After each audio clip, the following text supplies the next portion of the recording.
Hey guys, it's Alec Torelli. Special hand of the day for you here. Got the whole community asking me about this hand. Is this the worst poker all-in ever?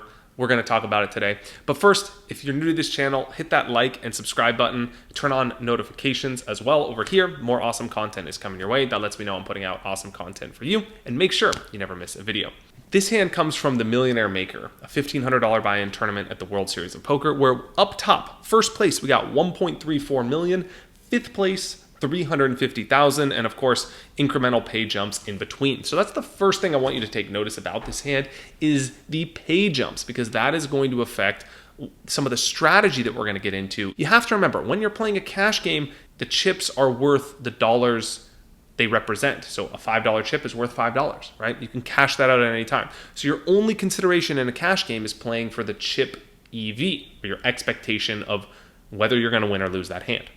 In a tournament, it's not that way, because not every chip is worth $1. You can't just cash in your $100 million stack and take a percentage of the prize pool. So your chips are only worth a fraction of what the chips you have are, simply because if you win all the chips, you don't win all the money, right? In a cash game, if you win all the chips, you win all the money, right? So gaining chips is not as good as losing chips is bad, right? It's kind of the same in life. Like, gaining doesn't make you as happy as losing makes you unhappy. And that's just sort of the way it works with ICM as well. All right, so now that we got some of the tournament strategy out of the way, let's jump into the hand. Blinds are 800K, 1.6 million, with a big blind ante of 1.6 million. And action starts on Ikeuchi, who's a massive chip leader. Decides to open it up under the gun to 3.2 million. Now, I expect him to be opening a very wide range of hands here, simply because the other players are pretty much handcuffed. They all have incentive to fold and let the other ones bust, and against a big stack who's liable to call any jam they make when they're this short, they are only going to jam with super premium hands. So I expect him to be using his big stack and opening very wide here. Over to Thibodaux on the button, who wakes up with the Queen 9 suited, has the Queen 9 suited. And I think here in a chip EV standpoint, right? So just looking at it from whether or not this will net him chips in the long run, I think you can get behind a call here. He's on the button, his hand plays decent.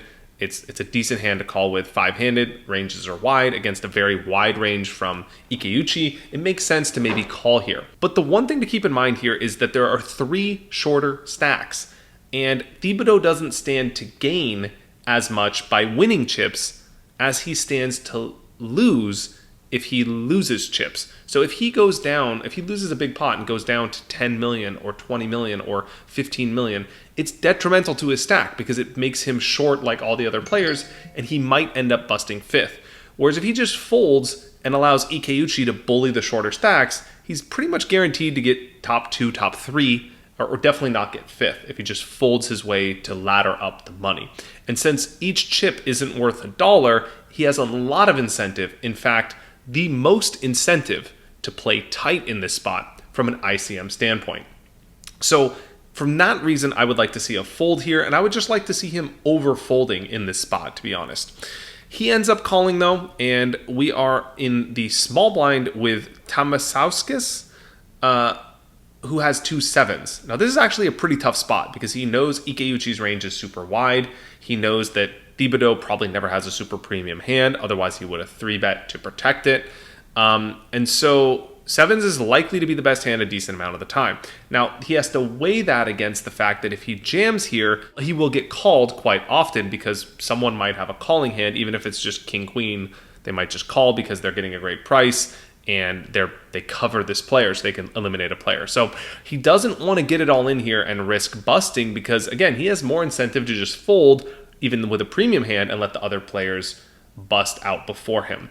I go over this spot a lot more detail and ICM strategy as well as final table strategy in the Conscious Poker membership, which you can get access to at the link below. I actually review this hand using a fancy program called ICMizer, which teaches you how to play perfect pre-flop poker at final tables based on the payouts. Super important strategy if you want to play tournament poker effectively. So I highly recommend you check that out if you're looking for more information on this subject. He makes a fold there, and we go heads up to the flop.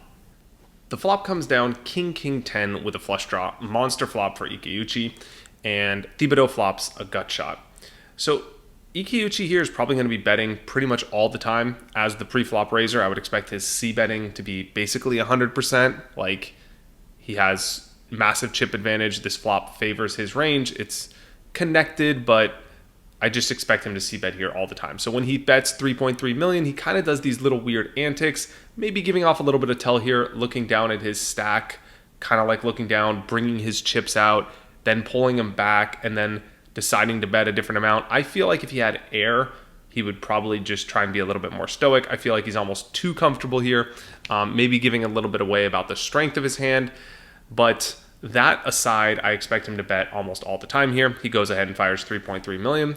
Very good bet size. I think betting small makes a lot of sense, gives him a great risk reward, allows him to keep his range wider, which it is because he's betting so many hands. It makes sense to bet small to get a good price on your continuation bets. I could see why he would want to call here. Like, he's getting a great price. He figures probably like, okay, I could float.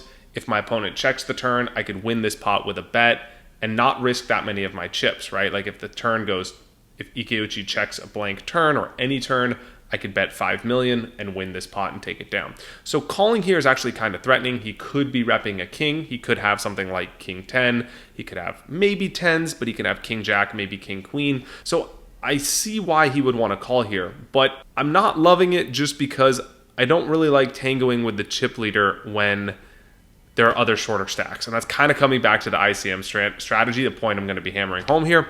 But I think once you decide to play this hand pre-flop, given this bet size on the flop, you kind of have to continue with the hand. Hope your opponent checks the turn, that you could take a stab at it and win this pot. Thibodaux calls. Let's go to the turn where things get interesting. Turn comes down a 10 of hearts, locking up this hand for Ikeuchi, who now has a boat. He opts to check here, which is a play that I love, just because he stands to win so much more from his opponent's floats and bluffs than he does from his opponent's value hands. So by betting, he only really gets action from a king or a 10. Both of those hands are going to bet anyway if he checks, whereas EV from checking is way higher. He gets value from counterfeited pairs like 7s, 6s, 5s, 8s, 9s that might bluff. He gets value from some ace-high floats. He gets value from flush draws. He gets value from hands like Queen Jack and Queen 9, Jack 9 that all floated the flop. So I absolutely love this check here, a key point in the hand. Over to Thibodaux, who I think has a pretty clear bet. Pot of 17 million. It's hard not to stab 5 million here. I mean, he has one of the worst hands he can have. But that aside, it's hard for Ikeuchi to call here unless he has, maybe ace high calls, but unless he really has like a 10 or king or maybe jacks or queens. So I love this bet here. It's going to win the pot a decent amount. He obviously set this play up to bet this turn and hope to win the pot. So he pretty much always has to follow through here.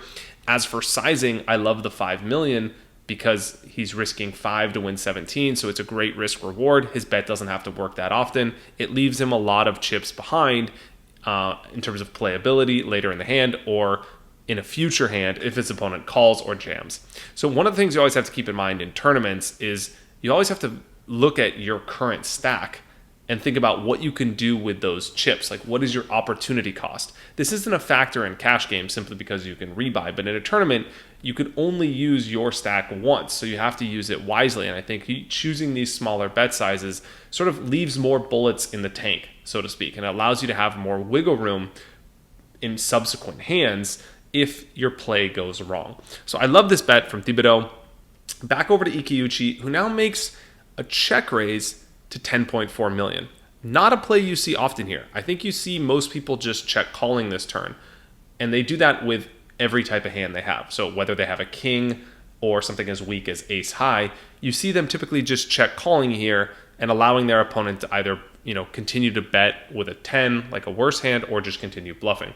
Ikeuchi makes a pretty interesting check raise here, and he could definitely have some air here. He could have some like ace highs that are just turning his hand into a bluff. He can also have some small pocket pairs like 7s that just has nothing and he's just trying to rep a king and bluff his opponent off a 10 or bluff his opponent off anything. So he does keep his range wider here by check raising this turn. He actually makes it look like he could be bluffing, Whereas when he check calls the turn, he always has something. He can't check call the turn and hope to win at showdown with pocket sevens, right? So when he check calls the turn, his range is ironically, in a weird way, stronger. But when he check raises the turn, he could actually be bluffing. So over to Thibodaux here, I think he has a clear fold, even though it's possible his opponent could be bluffing, just because his risk reward, again, is disproportionately against him. So if he goes all in here, and he really only could do one of two things. He can call and then hope his opponent checks the river and bets, which is going to risk a large amount of his stack, or he can jam and hope his opponent doesn't have a king. Jamming is kind of weird because if Thibodaux had a king, he would probably never jam. He would probably just call this turn. So it's kind of like, what are we repping by jamming the turn here when we're Thibodaux?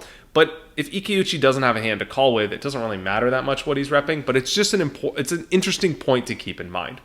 That said, the problem I have here with jamming is mainly that if you're right, your stack goes up to like 50 million or something like that. If you're wrong, your stack goes to 0. And if you fold, your stack is 25 million. So the value of increasing your stack to 50 or 60 million, whatever it is not worth the risk of going broke. Even if you feel like your opponent has air a decent amount of time, if you're going to go broke like half the time here, it's just not worth it because the fact that your other opponents are so short and you could fold and have, almost twice as many chips as them and let them bust and you can move up the pay ladder. So this is a unique situation that the strategy is specific to tournaments, whereas this is just not the case in cash games, which is why I find this hand so interesting because of ICM. So Thibodaux ends up jamming this spot on the turn and, of course, gets shown the bad news. Ikeuchi calls right away, and Thibodaux ends up busting in fifth. We got a pretty vicious rail here that says, this is, one of the worst plays in poker I've ever seen, worst all-ins. Of course, you're going to see that from the rail that I feel like is very judgmental. I looked at the entire thread on PokerGo. Okay, there's 70 comments. Not a single one defended Thibodaux here. If Ikeuchi was bluffing, right, with pocket sevens, and Thibodaux jammed this turn, I'm confident that all 70 of those comments would have said, unbelievable soul read, Ikeuchi gave off a tell, one of the best shoves ever, amazing read, this is why Thibodaux made it this far, right? So I feel like in these spots that objectively I think, okay, he probably could have taken a more passive line here, probably should have folded at some point in the hand. That I agree with, long term is the best play. But I think that most of the rails comments would have been different if the results were different. And that's something too important as a poker player, analyzing these hands, trying to find the best decision to make long term, that we're really cognizant of the way that we're making these decisions and inferences. We're making sure that we're actually analyzing them from a place of objectivity and not based on the results. And so I think that's an important thing to keep in mind. I think it's important to be also just kind of aware that these situations are very difficult to play. It's one thing to analyze a hand afterwards and say like, okay, this is the best way to play it. We have all the information in hindsight, and we can sit here in our living room and think objectively about what to do without any emotional charge. But I've been under the bright lights playing on television, and it is a different game. There's a lot, there's all these cameras zooming in on you, coming 7 inches from the side of your face when the action's on you. There's all the pressure of being at the final table. You're delirious from playing 4 days of poker, and it's easy to sit back and say like, oh, I would totally never make that play. But the reality is that when you're put under those limelights, especially if it's the first time and you're on national television, and you have the pressure of everyone watching, and you see the commentators, people asking you for interviews, and there's lights in your face, and there's $1 million at stake for every decision you make, and you know that the whole world's going to be watching every single decision, it makes it harder to perform well under pressure. So that's another thing to keep in mind, and I think being aware of that, being humble about that, and hopefully that'll make people a little bit less judgmental about situations like this, but also just realizing what's at stake here and how hard that makes it to actually perform very well in these situations. I'd love to hear your thoughts in a comment below. I hope you enjoyed this video. Subscribe to the channel if you like this. More awesome content coming your way. Thanks for watching. The Hand of the Day.